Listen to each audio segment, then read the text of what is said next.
Good morning, team. We've got the round 20 Best Buys video, and we do have a few guys here that are being brought in, and there's a lot over 1%, and that's because we've got the 8 extra trades. So get in, get cranking on those trades, and there's lots of different options, which is great. And that's going to be the best part about all of this, is that the collection of players that are coming into our sides, there's probably 35 to 40.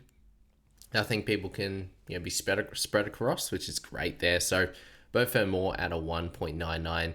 We've got Talon Silva, Latrell Mitchell, Tanner Boyd, Ellie Katoa, Tino, Nicholas Hynes, Connor Watson, Herbie Farnworth, Angus Crichton, Isaiah Katoa, Campbell, and Preston, all above the 1% mark. So let's get straight into those, going from hooker all the way down to wing fullback as we do. Big thanks to everyone for jumping into this one. Hopefully you find it well. Okay, with Talon, 230k. It's him, it's Fletcher Hunt that are really the only two cheapies right now, or cash downs that you could use in your side that are actually going to play on a week-to-week basis. And with him last week, he got the 51 minutes, but that was without Riley Smith in the side. And the thing is, this week, we're not sure with Riley back how many minutes Talon is going to play. So confidence-wise on actually using him in your 17 is actually fairly low, in my opinion. That 37 in 51 is going to be, one of the better scores, you could say. Like, let's just have a quick look at him starting. You actually get a fairly solid PPM of 0.75 there in only 50 minutes. So that 37 in 50 is what you can expect from him so far, but that does include 3 line breaks, a try assist, and 2 tries in that time. So really for him, the expectations can't be anything more than 50 minutes and probably somewhere between 30 and 37 points. So really, if you're buying talent, it's just a break glass in case of emergency type pick, and he'll do a job to set you up with some cash to get some certain players. And I'm not ruling out him myself next week when I look to try and get Payne Haas back into the side. So definitely a solid option. A lot of people did grab him last week. Connor Watson. So 680k, a little bit more expensive than last week, but still in a good spot here. He's gotten through Origin now. Has no buys remaining, which is really cool for the last, 8 games. So great news there. Covers hooker and mid. And now if you are looking for Talon Silva as that cash down option, he can help out in that hooker spot. So there's that to think about. But I do think that he'll be one of the near top scorers. Like, you've got guys like him, like Tino, like Pat Carrigan, all these types of guys that are going to be the mid-50s players. They can all do really well. And the reason you would go Connor is because of the duel. Now, the worry with him, like we saw last week, he had to move to the half spot to defend and to play there for the time that Sam Walker was off the field with his sin bin. So different things like that will come up across the games.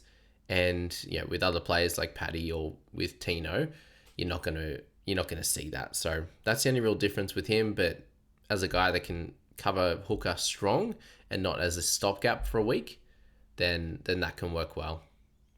And with Harry Grant, with Blake Brayley, there are other guys that can cover that position if Aaron Clark is to go down. But Watson, I think, is by a little bit the best player to do so. Especially with Brayley now up over 700k, doing an incredible job there. So the last 6 weeks for him have been incredible, and he's picked up his third highest score in the last 4 weeks is 68. So to have 76 and 89 shows where he is at the moment. His tackle numbers are up, and he's running the footy as well. So great stuff there from Brayley there with 2 games over 100 metres.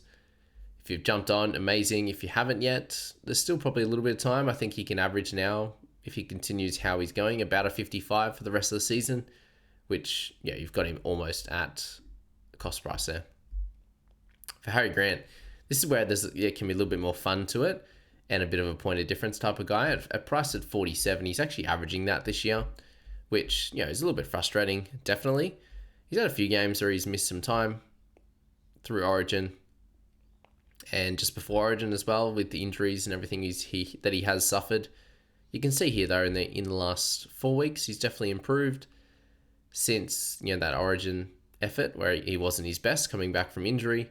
he's gone back to some better scores. But what the problem is here is all of the 40s and different things that you pick up from him across the season. Now he has 6 games there, 45 or below, which is a bit frustrating, and that's something that could definitely keep coming. Whereas guys like Watson, he just has a couple of those games that are sort of below that mark, 3, rather than the 6 from Harry. And that's kind of the difference right now between a 47 average and a 55. And is that something that you can trust, or will that annoy you too much over the next couple of months? Or is this a punt that you'd be happy to take, save yourself the 60k, and go to Harry Grant as your hooker cover? Or if you don't have Aaron Clark, you can go here, but I just still would suggest go to Aaron. Now let's move to some of the mids, and Tino at 616k, it's a really, really good price point. Now, that's why he's a very easy guy to go for. Now, would I go for him or Connor Watson? I think there's a really, really good argument to go for Tino and just trade if Aaron Clark was to be injured and just run the one hooker. Also depends how many trades you got. Like, I think if you're going down to like 4 or 5 this week, then you probably want as much coverage as possible. But with Tino there, he's averaging 53.5 for the season and priced at 46. It's a really, really good number to go into. He's had the sternum injury, which he is getting over a little bit now. The last 2 games, he's picked up 54 and 49. And that was, last game was following Origin there. He just had that really good run from round 5, really, where his lowest score is 47 all the way through to round 13 post-Origin. So if he's going to get into that mid-60s to 70 minutes, we know that he can go out there and score really, really well. Now, looking at his minutes this year, the PPM is at a lovely 0.88. So if he can get into that mid-60s, then likely he's a 55, 56, 57 guy, because right now he's 53 in 60. So yeah, a fun guy to pick with a decent amount of upside. And yeah, you're looking at guys like him, you're looking at Angus Crichton at this price point. I think there's definitely an argument to go with Tino in this one. You saw a couple of tries from him early, and then that's really fallen away. The thing with Crichton, he's just had the one try there, and definitely could have some improvement on that. And they both have sort of that mid to high 50s upside at a very similar price. So a fun pick, an interesting one there for sure. Now Foketi, likely to keep the spot for another week or 2 with Siwa Wong coming back. And when Wong does, he will assume that right edge spot. I think Foketi will go to the bench. So in that scenario, you're probably selling by that point a 500 plus K, and or you leave him on your bench and he just sits there as a guy that's playing week to week. Now, if he's near 500k as a bench player, you probably do sell. So I'm not sure if this is the week to buy him now. It was last week, or it was definitely the week before in round 18. So if you manage to do that across those 2 weeks, then it's worked out really well for you. He's making the money, and he'll keep going up a little bit further. Just not sure if it's going to be the right play going forward. Now for Paddy Carrigan, he's averaging 56, priced at 52, so you get a little bit of a discount on him as well. You're going to see less up and down volatility from Paddy, as you can see there, especially through round 7 all the way through to 14. He was absolutely flying with a low score of 54. There's every chance that he can go back to that. You can see there since Origin, he has had 2 good games there, 65, 61, and then he slowed down the last few weeks. But minutes-wise, he also dropped for that 3-week period into the 50s. He had some 50s early on as well when Payne Haas was dominating. But you can see there across the season, a really, really good number of minutes there at 64.5, including some low ones here, which will go up, but a 56 average in that 64.5 minutes. So I think there'll be times as you see him near 70 minutes, and like last week, and in that case, very, very safe to get to that 56 and puts him in the category of one of the best mids that you can pick, and pushes him into that category of players that you do want. Now the Dylan Lucas replacement, straight swap almost, is Bo Fermor, 55.6 average for him. Now the reason you'd go for him over Paddy is due to the if you needed an edge, but to have that centre cover is really helpful as well. So he's definitely an option at 703k if you wanted to spend that much money. You're looking there, his last 6 weeks, lowest score of 53, so it's been very, very consistent. 30 plus tackles, over 100 run meters every game. Gets involved in some attack and is doing a great job. So for Bowie, a great straight swap replacement. Plays the Tigers this week, which could be fun. On that left-hand side, who's he got? Tony Suka on his side. Yeah, something like that. So should be a fun one and will be good for the rest of the season as well. No buys, great coverage, third best centre. Crazy, that's 55.5. He's the third best centre, but actually, no, he'd be second best centre now, wouldn't he?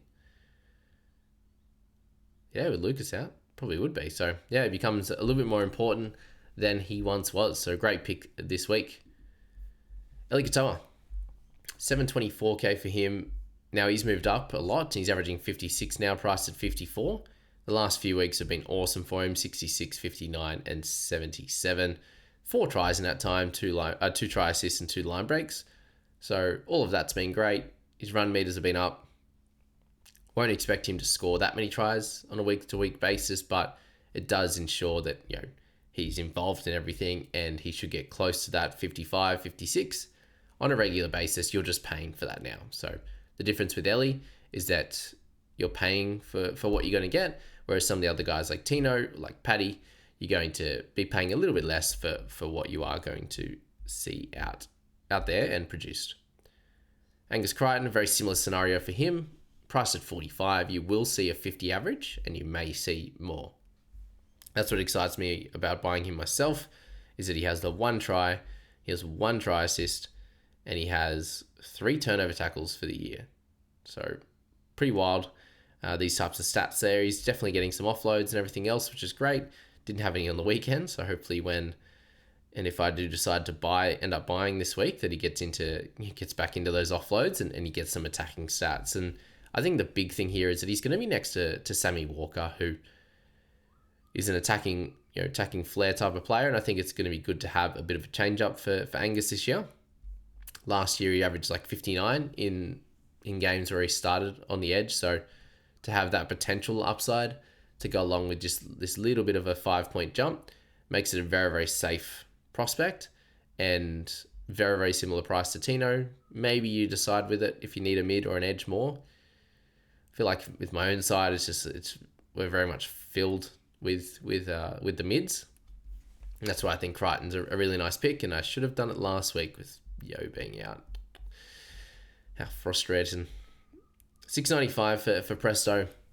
It's becoming a very, very nice price. So for a guy averaging 56.7 across the season, to get them at a 52, it's that little bit better situation than that of Paddy Carrigan.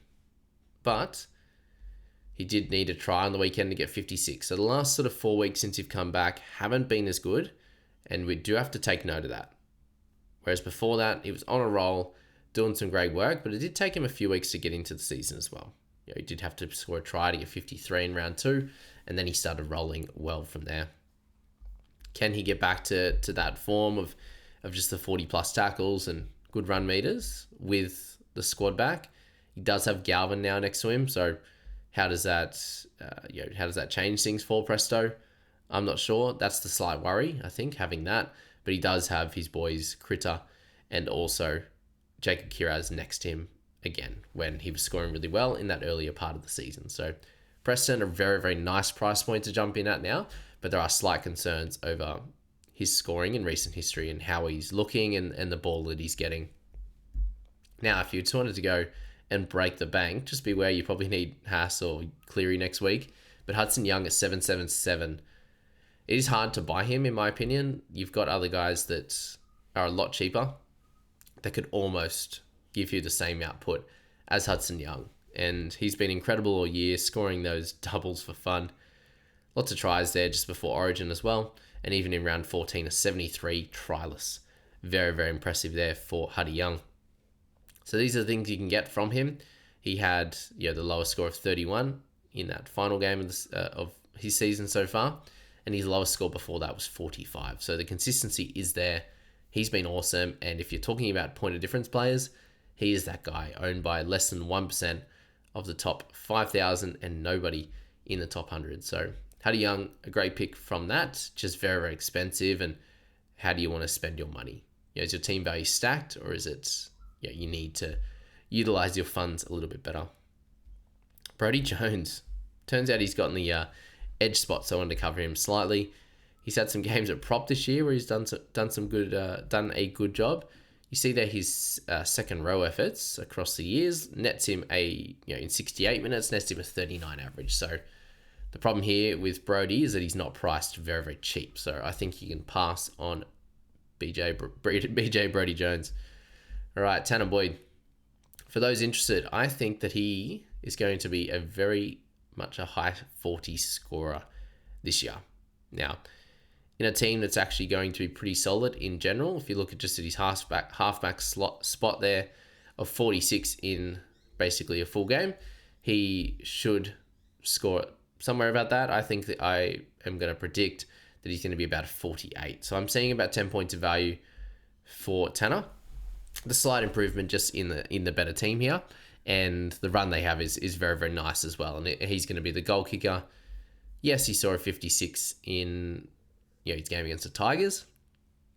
That included a couple of turnover tackles as well, so it was a pretty great game for him with 1 try assist. There will be games that he picks up an offload or a tackle break to kind of offset all that. So, and then take 5 or 6 off, and there you are near his 50 or 48 that we're talking about. So the problem with him is that you're buying him at 5.12, and you probably have lots of halves on your side. And do you want to go up to the more expensive guys like Hynes, like Hughes, all these types of guys there?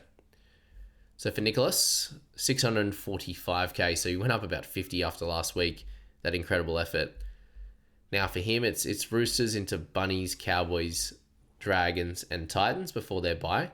So that's where it's really nice, but you do have to look at the rest of the season and how it's been playing out for Nico, is that it's been very, very difficult to get him into the 50s, and he didn't have really any upside on top of that. So if you think that this was just a flash in the pan, or it could be, it might not be worth buying him because you'd need him to hit about a 52, 53, 54, like his average for the season, which does include a 74 and a 93. It still feels just okay, and now you're not spending under 600k, it's in 645, and is there other people like Isaiah Katoa who are very close to 700k now that could be better for you? It's a hard one. It's definitely a hard one. It just doesn't fill me with super amount of confidence. I'm very happy owning him now, but buying him and spending that extra trade to do it, before last week it didn't feel great. So I'm not sure if 1 week changes that. Now Campbell, it's getting ridiculous now. A low score on the weekend, a low one before, and then the injuries and stuff. So 47 he's priced at now, and probably will continue to go down a little bit further. But is this a week to buy him against the Tigers? It probably is. Like, he could come out and have a really, really good game. I think Samuel Fainu is out as well on that left-hand side, so that makes it tough. But 35 for him and the 12, the last 2 games, pretty rough. Hopefully he can come out and go back to a really good score. We have seen a 36 from him this year, but in amongst some 70s, 80s, and 60s. So for Campbell, this is a really good time to grab him. Last week, it was decent as well, but this week was even better with the price drop that was going to come anyway, but then he scored low against the Broncos. So climb into Campbell this week. If you need a half, he still should be the pick, even in a pretty awful team. Isaiah Katoa, 727. The average has gone down a little bit. He is partnered with Sean O'Sullivan, who does kick a little bit. I think it's just a little bit of a lull. The team hasn't been as good, but I think with their full non-injured squad back, he should be pretty decent. A 51 for him was fine. It was 62 the week before, so it's really just been the one score of 41 that's been the lull in the last 3. So he's still the one of the premier halves to grab. It's Cleary and it's him. It's guys like Hughes at the moment. So Isaiah Katoa, great pick still. Hughesy price is 52 now. I think with Munster back, it's hard to have him as a guy that's going to hit 60 pretty regularly, or 56, 57, just with the split of kick meters and everything else that's going to come with that. But you can see since Origin, he's really stepped up.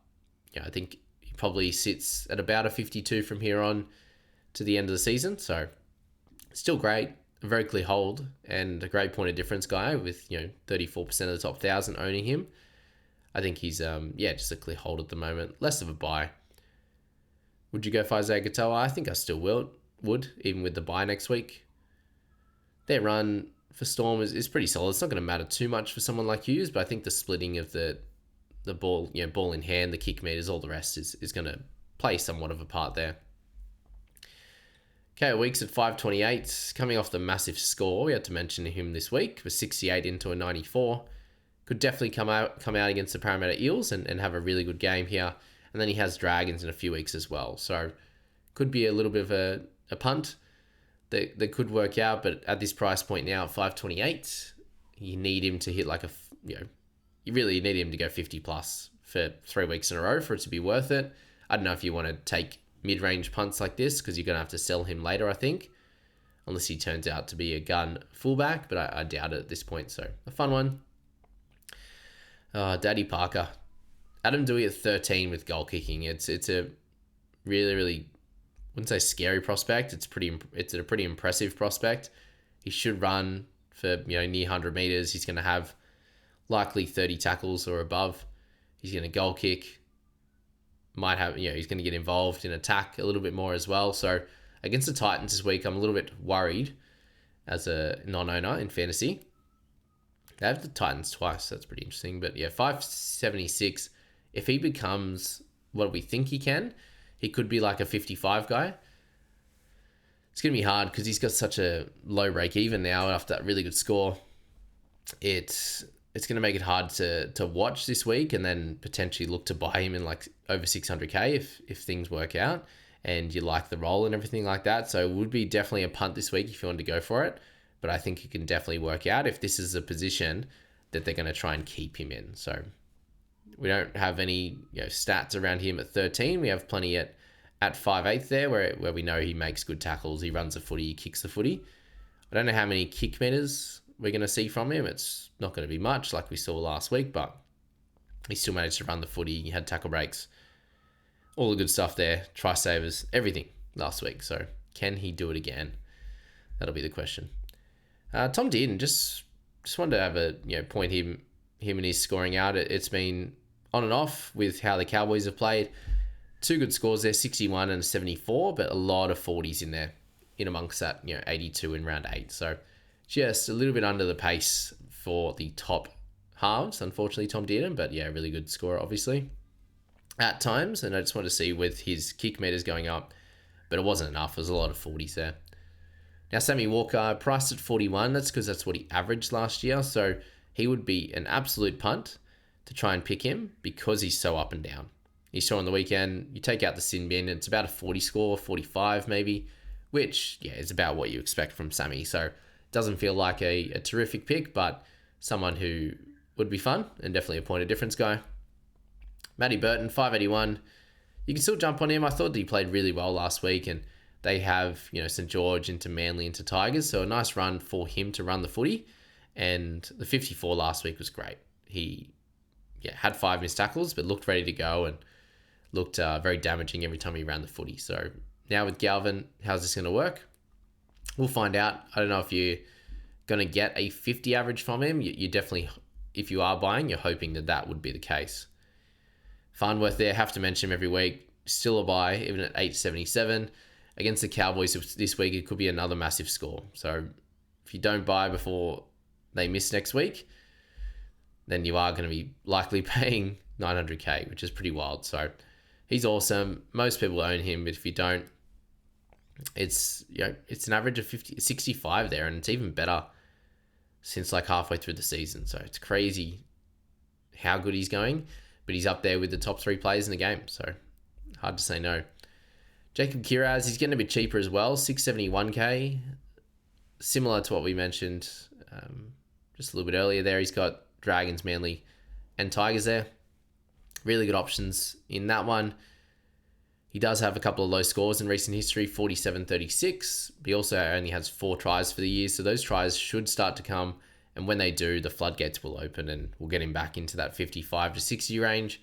Just right now, it's a 50. He's got a higher break even, but is still a good pick. But I'm still going to pick Latrell over him right now, over everyone right now, basically. Lomax, a bit of a throw at the stumps there, 601k. I just think there are better options, especially when you've got like a Dylan Edwards at 540k to finish this one out. It's crazy. limited amount of tries as well for Lomax, but he will have less, basically, at the Parramatta Eels, and it's Canberra, Broncos, Melbourne. So it's pretty gross. I don't really like it. Nick Meaney, likely short term, but we did see his last 2 games, a fullback at 85 and a 51. And, to buy him a few weeks ago when he played fullback at 430 would have been wild. So still a really nice price point, but just the amount of games he'll get at fullback, it makes it a bit tough. But definitely a point of difference. Speaking of the differences, we've got Bradman Best at 46 price point, averaging 51 for the season, and his last 3 games on return, 70, a 38, and a 70. So could definitely come out and keep doing things like that. They do have some tough matchups here coming up. Warriors getting back to some of their best, Canberra, the bye, and then Penrith. So a little bit not ideal, but is what it is. Val Holmes there at 643. Slightly better run up of games than what you see from Lomax. He's going to be a little bit up and down. You see the last few games there, 78, 46, a couple of 39s in there, 60, 48, 60. Like, he's generally consistent. What's his lowest score? 37 for the year. It's pretty crazy, actually, in the Dragon side. So he's definitely slightly better pick, I think, than Lomax. But yeah, would you go for other guys first? It's probably yes. For anyone who needs a mid-range, we've got a few of the outside backs there. We've got Jesse Ramian, we've got Ronnie Mulatalo, and then we have Isaac Tago, who I haven't mentioned much this year, but he's coming off a couple of really good games there, 54 and 67. Got the try, first time in a while. Good tackle numbers as well, and back over 100 meters. So he's someone that could come out and do well, but he could also just continue with his 20s and whatever else ways he had in the early parts of the season. But it's definitely a fun throw at the stumps with Bunnies, Tigers, Titans in the next 3. If you need him as a scorer, sure. If you don't, though, he's probably just going to sit there, and then when you may need him later, well, he does have the Dragons to finish, but yeah, he should be fine. He'd help you out, definitely, but is no slam dunk pick. But Latrell at 730, what we're looking at with him is just a incredible season of kick meters, 476. He will continue to do so. He's going to take 400, 350, whatever it's going to be on the low end. There were games there where he had to kind of go crazy at 700, but if you've got that many kick meters, you're taking a lot of points there. You've got goals. He's only scored the 2 tries. He's got decent 1 try assist a game, which is great. Tackle break numbers only at 2.1. Offloads are fine at 1.2. So in that scenario, he's averaging 56 very consistently, with a couple of low ones there. He played 5/8, weird stuff like that. But in recent history, he's gone since round 10, 87, 48, 65, 46, 75, and 63. And he hasn't had his massive game this year yet. So, 87 was a good one, but he has bigger than that. And it will come at some point. Does it come this week with, Cleary and Yo out? We'll have to wait and see. But I'll be buying, I'll be jumping on, going for the upside. Hopefully he stays fit and all is well. And then we got Turbo at 459. I'd still pick him over someone like Isaac Tago. We know he has the upside, and since he's moved to centre, he's gone pretty well. 49 and 64. So good stuff there from him. I'm banking on him continuing with some decent defensive efforts. 3 missed tackles for 43 mades, really good. Popping up on the left-hand side, helping out Ruben and Kohler on that side. So yeah, a really good mid-range pick if you need it. And then Dylan Edwards at 540k. We know he can be much better than this. He's had that bit of a tough mid part of the season, and he's looked much better in recent history. 52, 68, he's looked running footy really well in Origin as well. And we know that he can have really good seasons. 2024, I should say, when he goal kicked a fair bit as well. He managed to average 54.7. So if you can get someone priced at 40 and get something high like that, that would be awesome for you. So there you go, guys. We'll leave this one there. Thanks so much for tuning in to the Best Buys for round 20. There's so many guys to pick. Let me know which guys you're looking to go for, and I wish you all the best of luck.